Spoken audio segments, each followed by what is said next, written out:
Union Budget builds on India's growth story. It has been a balanced, consistent, and growth-oriented budget with a stable tax policy regime.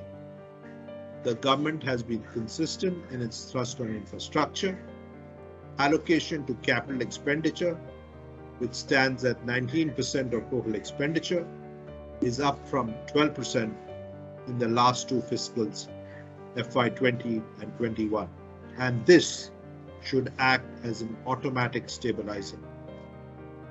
Also, the focus on the digital economy will help to manage India's supply chain bottlenecks and push for inclusive growth, which is much needed.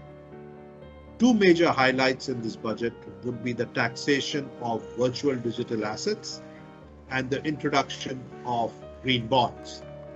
Taxation of virtual digital assets is an indirect approval of cryptocurrencies, although it comes with a caveat, that is without set-off of losses with any other income.